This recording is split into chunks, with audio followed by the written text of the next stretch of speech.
Agents of the Gambia Drug Law Enforcement Agency seized more than 100 bundles of suspected cannabis in the West Coast region.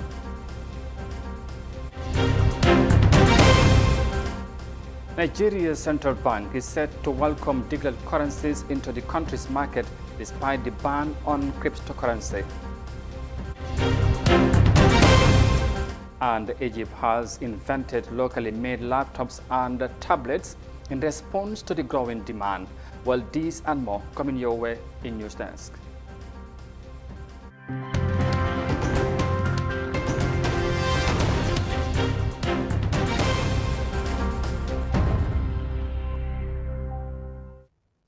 Hello, this is Africa TV and many thanks for joining us. I am Amadou Kante and now the news in detail. Now, operatives of the National Drug Law Enforcement Agency in the West Coast region on Sunday ambushed two motorbikes suspected with drug crimes. What is understood as undercover operation was launched in the outskirts of Bazirand, a border village with southern Senegal. Now, drug enforcement officers impounded two motorcycles fully loaded with 181 bundles and suspected quantities of suspected cannabis sativa. And details of that in this report by Binta Jallo. This operation stemmed from a similar interception of suspected drugs last week by the National Drug Law Enforcement Agency in what appears as a first fight against illicit drug and trafficking in the Gambia. The undercover method is usually the final resort to hold major players in the drug trafficking web accountable for choosing the opposite side of the law. The one done over the weekend resulted to interception of what is suspected as cannabis sativa bound for further peddling or consumption in the Gambia. Although from the southern Senegal, it was not established as to the source of the suspected drug and from whom it was packed. One of the motorcycles failed to display a valid registration number, while the other don't have any legal identity at the moment of their arrest. Both suspects are currently at large, while investigators probing into the matter are closely working with the police to establish ownership of the motorbikes. The Drug Demand Reduction Officer NCA3 Lamin K. Bojang said the agency is not just stopping at the arresting stage, as their efforts are being supplemented with training of health workers to help rehabilitate victims of drug abuse. So some of them are only after the monetary part of it. There are some pusa men, like we call them pusa men, people who are involved in these things. They don't even smoke cannabis. They only sell it to have money. So they entice young people, lure them into using it until they get addicted. And once they get addicted, they cannot easily quit. So once you get addicted to these drugs, to quit is not an easy thing. You need an assistance from a rehabilitation center, from qualified personnel to help you. Right now, there are people that Drug Law Enforcement Agency have trained together with mental health unit of the Medical and Health Services and some social workers from the social welfare. They've done a one-year training on addiction to serve as addiction professionals. But we are planning to have a rehabilitation center where young people that are addicted to drugs will be taken into and then assisted so that by the time they come out, they will be able to fully, forget about drug abuse and so on and then concentrate on something meaningful. NCA3 Jobate advised youth to stay away from drugs, urging them to engage in something more meaningful than taking the risk in drug. The advice I want to give to the young people of this country is that we can live without drugs and we can be successful without drugs. We can enjoy our lives without drugs. So what I want to tell them is, let us just turn our backs towards cannabis and related activities, drugs in general. On the issue of disposal of the drugs seized from dealers, Jobate had this to say. That's just an assumption by people who don't know. I think the best thing they should have done is to inquire from Drug Law Enforcement Agency what happened to these drugs. Now, these drugs, what happened to them is very simple, because they move from one state to the other. Like if drugs are arrested, they are with they are under the custody of the Drug Law Enforcement Agency. But once the matter is taken to court, because these are substances that you need to present in court at least to substantiate your claims against the individual. So once it is at the court, it is under the custody of the court. So when the case is finally decided, court will hand the substance back to Drug Law Enforcement Agency. Then we will keep it. Then at the end of the year, cases that have been decided and concluded by the court, a day is selected when we invite the general public, and the day is called Drug Destruction Day. We usually invite the media, both print and electronic, the general public, diplomats that are in this country, and the general public to come and see the destruction. And before we destroy these drugs, we also test them on the ground to prove that they are drugs. Because we don't want to gather people and say, this is cannabis, we're going to destroy it, we destroy it like that. No, we have a scientific unit that comes on the ground. They will test these drugs on the ground to confirm, yes, this is cannabis sativa, it is tested and confirmed, that one is packed. This is suspected cocaine, it is tested and confirmed, it is cocaine. This is heroin, it is tested and confirmed, then they are destroyed in the presence of everybody. These substances pose serious threats to development and security in West Africa, according to experts. In order to cope this menace, the Gambia's Drug Law Agency has vowed to leave no stone unturned, including the management of stakeholders in the supply suppression front. It is, however, grappling with challenges in terms of mobility and civic engagement, among others. For iAfrica News, Binti Jallo. Binti Jallo reporting there as the Drug Law Enforcement Agencies, agency officers or agents in the West Coast regions impound on the suspected cannabis on Sunday. Now to South Africa next week, because South Africa continues to face challenges in maintaining a vibrant marine biodiversity despite its significant contribution to GDP. Some analysts believe that fishing is one of the major threats to the ozone. Other effects such as pollution and habitat destructions are also contribution to the challenges. Authorities are initiating measures to help protect the marine coast that could also provide opportunity for small-scale fishing communities. Here's more details of that in this report. South Africa is a country that is rich in marine resources and is a key exporter of fish globally. The ocean's role in the economy has become very important for the government's job creation efforts too. However, maintaining marine biodiversity has become a challenge due to some pressing issues. Fishing is probably the biggest threat to marine biodiversity at present, but there are obviously a number of other challenges faced by the ocean, including pollution, particularly plastic pollution, chemical pollution. There's some evidences of habitat destruction against the coast. And that spells bad news, especially for small-scale fishing communities around South Africa's 2,800-kilometer long coastline. They rely on a healthy ocean to catch fish, but stocks are low on key fisheries, and the global pandemic is not helping as well. It's very difficult to control the number of people that are going fishing, either as recreational or small-scale subsistence. The demand for seafood is very, very high. The rates of poverty and unemployment around the coast is at the highest level right now.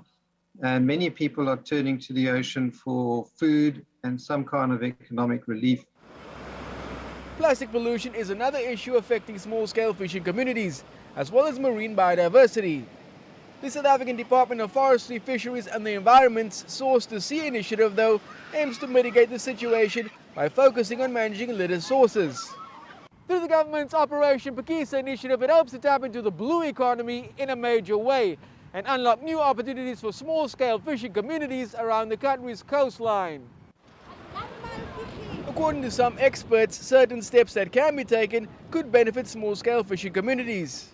I think that the investment in small-scale fisheries, because they are low technology gear, they only harvest what they can with in terms of their physical being is important, to make clear demarcated areas for small-scale fisheries in terms of maybe 12 nautical miles to say that this is exclusive for small-scale fisheries would be sustainable. Small-scale fisheries is a sustainable practice in itself. For now, though, it's not just fishermen that are concerned about issues such as marine plastic pollution and overfishing.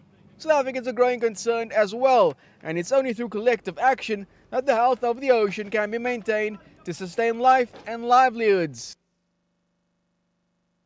And from the report there in South Africa, we come back home and report on traffic matters because J. Balaji Enterprise on Tuesday donated an assortment of equipment to the Mobile Traffic Department of the Police.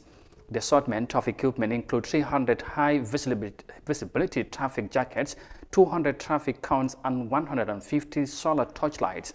Here's more details of that in this report by Fatmata Kasim. Despite the many concerns and complaints on routine traffic congestion hindering movement of goods and services within the Greater Banjul area, the role of traffic police is on increase in demand. Assistant Inspector General of Police Ibrahim Abbar received the material support as a timely intervention for the traffic department. He unmarked J. Balaji as a regular supporter of the police with the needed materials in the law enforcement drive.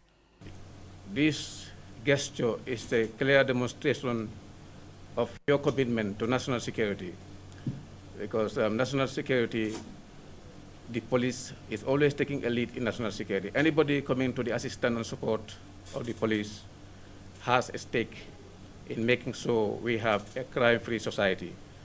The equipment donated today, as highlighted by the MC, ranging from traffic cones, reflector jackets, flashlights, etc., we go a long way in enhancing the operational capacity of the mobile traffic department. As we all know, traffic and traffic issues have become a nightmare for the Gambia, particularly in the urban area, and most notably during the rush hours. Ram Mohab, the Honorary Consul of India in the Gambia, acknowledged the hospitality of the Gambians, paving a strong bond with Indians living in the country. He commended Mr. Balaji for taking it upon himself to empower the police in his own little means on behalf of the Indian community in the Gambia. I would like to commend especially Mr. Raja Narendra and Mr. Cham of J. Balaji Company here, who have taken this effort to bring about this equipment as a gesture of the solidarity that the Indian community shows. He has invited other business leaders and has excited us to also contribute something to this effort. So here, this little gesture is not the end of partnership. It is, I think, a larger beginning. I think more companies seeing what J. Balaji is doing here will come forward with much more in the near future. As the primary domestic intelligence, security, and law enforcement body in the Gambia, the police force is expected to deliver its services to the people on a 24 basis, with the traffic department becoming what people cannot go without. For iAfrica News, I am Fatoumata Kasim. J. Balaji Enterprise supports the mobile traffic department of the Gambia Police Force with traffic equipment to help ease some of the challenges they faced in traffic. Now, like in many other countries around the world, Nigeria's central bank says it is working on plans to introduce a digital currency in the West African state. The Apex Bank move has been welcomed by some financial experts, despite the bank's decision to ban cryptocurrencies into the market. Now, cryptocurrency business is gaining momentum in Nigeria despite the government's proclaimed ban on its usage. Here's more details of that in this report. The central banks around the world are in the process of launching their own digital currencies, including in Nigeria, where the governor of the Apex Bank says that digital currencies have a place in Nigeria. I've heard about digital currency.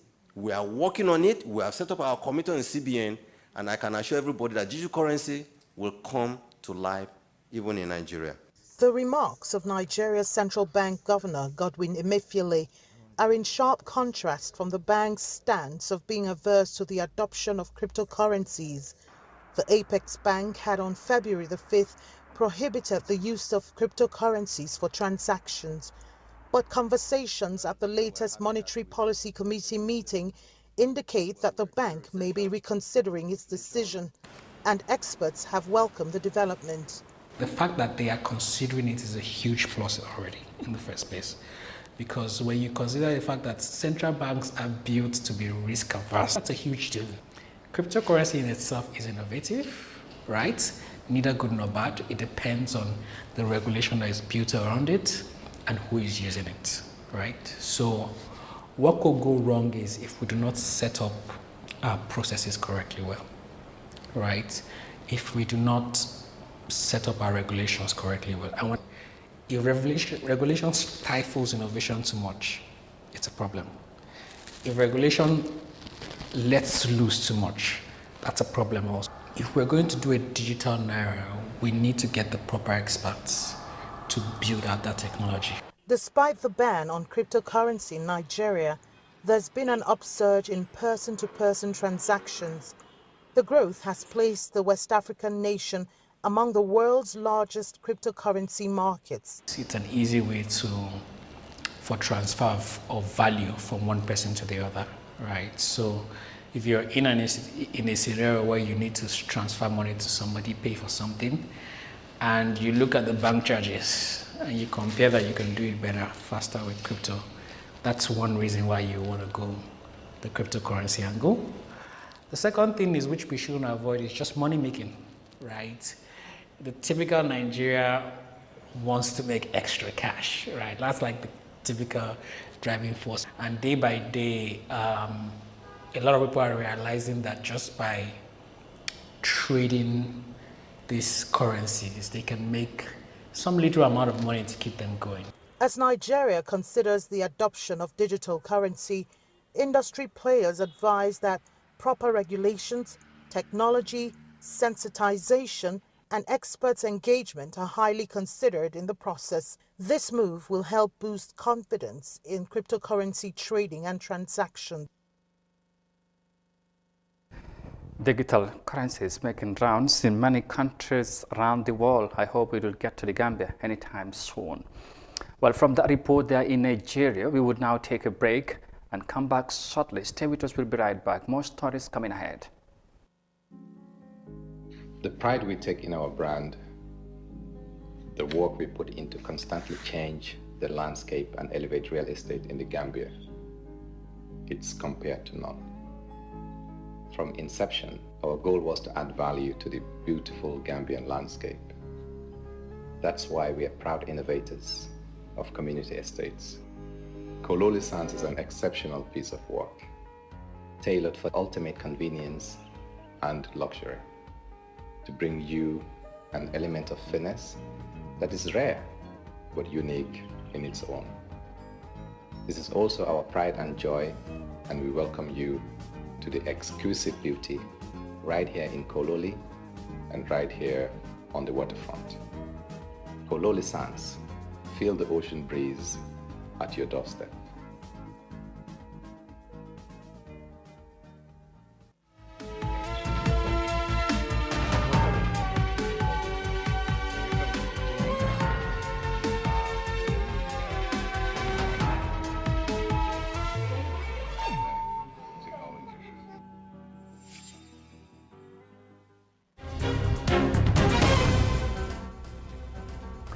Welcome back, and once again, many thanks for joining us, and now to the rest of the stories. Now, in order to protect children and youth in the migration journey, Protegem, a project funded by the European Union, seeks to protect children and youth on migration routes. This project is implemented in 4 countries of Africa sub-region, which includes the Gambia, Senegal, Cote d'Ivoire, and Guinea, to make sure that children and youth have access to social services during the journey. The CISA tells us more of that in this report. Migration continued to take its toll in African sub-region. as youth and children across national and international borders in search of green pasture. They do despite the implied hardship and struggle they encounter during their journeys. Migrants, especially children, have little or no access to social services and assistance despite their vulnerability. Proteject pledged to change the narrative by raising awareness about the protection and safety issue for youth and children on migration routes. The regional project manager, Anais El Basil, explained their objectives and offers. The main objective is to enhance the protection that those children and youth get while they are along the migratory routes, to make sure that they have an effective access to social services, to assistance, to make sure that the key protection stakeholders, being institutional or community-led, know about the vulnerabilities and the protection needs of children and youth on the move in those 4 countries, to create protection mechanisms, etc. In the Gambia, more specifically, we are intervening in the regions of Soma and Farafeni. Yes, and we work in close collaboration with the Department of Social Welfare and with the CCPCs, Community Child Protection Committees in Soma and Farafeni. And globally or nationally in the Gambia, we work with the Ministry of Social Welfare in very close coordination. Certain migratory routes are very dangerous and risky. As a result, assistance is being offered to those who cannot do without the option of migration. As Anis explains, the project hopes to create a stronger and protective environment for children and youth along the migration routes. The project is implemented for a duration of 3 years, and our main objective after 3 years is really to create a stronger protective environment for children and youth along the migratory routes, because the Gambia is a country where there is a lot of internal migration. People move from one region, most of the time to Banjul or vice versa, but it's also a very important transit country. People pass through Gambia to go whether to Senegal or to other countries of the sub-region, and it's also a very important country of departure. There are many Gambian children or young people who move to Senegal, sometimes also more up higher to the northern countries. The phenomenon of children and youth migrating to never leave experience, with figure of such cases standing about 75% movement from regions to urban centers. Although migration creates opportunities, it also puts children at risk of exploitation, abuse and trafficking. Reporting for iAfrica News, I am Daisy. An EU-funded program on protecting on protection of child and youth and migration, implemented in 4 African countries, including the Gambia. On our final story for now, Egypt has continued to break grounds into the technology industry as the North African country commenced the production of locally made laptops and tablets in Arabic languages. This breakthrough was realized thanks to the partnership between the State-owned Industrialization Organization and a Jordanese Tech Global to produce the first ever Middle East and North African product. Due to the growing demand of these products, the invention of locally made laptops and tablets have been embraced by citizens, especially among students. Here's more details of that in this report. Official statistics show that internet users in Egypt have nearly doubled to 63 million in 2020 compared to 2019, while e-commerce has jumped by 300% in the same period. This increase has been fueled by the outbreak of the coronavirus pandemic in March 2020. The surge in demand for laptops and tablets prompted a partnership between the state-owned Arab Organization for Industrialization and Jordan's Tag Global to produce the first Middle East and North African brand. There has been a growing demand for laptops and tablets for personal and business use. We felt we have a duty to localize this industry instead of only importing. We installed 2 of the highest developed production lines for laptops and tablets and are tested in the most extreme conditions to ensure quality and durability. In the beginning, we plan to produce 300,000 units a year and have the capacity to increase this number if the market demands more. We have also made plans to export to African countries in the near future. The price of the laptop and tablets is expected to be 25% less than competing products in the market. 2 new segments of the population have raised online activity since the COVID-19 pandemic struck. Employees of companies and institutions that continue work from home, and millions of students as the Egyptian educational system has been transformed into online studies. The Egyptian brand caters to such segments. Companies in my line of work are all transferring their work online, so all our work is on laptops and tablets. The market is opening up. I hope the Egyptian brand can compete with international names. We will support the Egyptian product even if it struggles at the beginning, but we'll encourage it until it succeeds.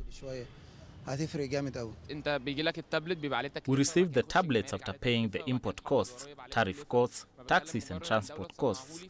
But when they are produced here, we will save all these costs and it becomes cheaper for us as students. Secondly, it creates jobs and adds value to the economy. The Tag Blue 2, a temporary brand name for the laptop and tablet, is a mix of local and Chinese components. It is not just assembling a product. We have the best lines to produce the main board. We produce it now and will add other locally produced components as we go on. Of course, we are working with China because most international companies use the electronic components from China. We are doing the same with the big Chinese companies that provide us with high-quality electronic components. To ensure access to consumers, 100 sales and service centers are being set up countrywide, as well as deals with distribution companies. The Egyptian laptops and tablets should be in the market during the 3rd quarter of 2021. Technology continues to dominate world activities, and of course, what an inspiring and great achievement there from Egypt. And from the report there in Cairo, we will finally bring this news edition to an end. Many thanks for the pleasure of your company. But for more details on this and other stories, as always, you can visit on our website on iAfrica.tv. But for now, though, many thanks for the pleasure of your company. Thanks for watching and do have a very pleasant afternoon. Bye for now.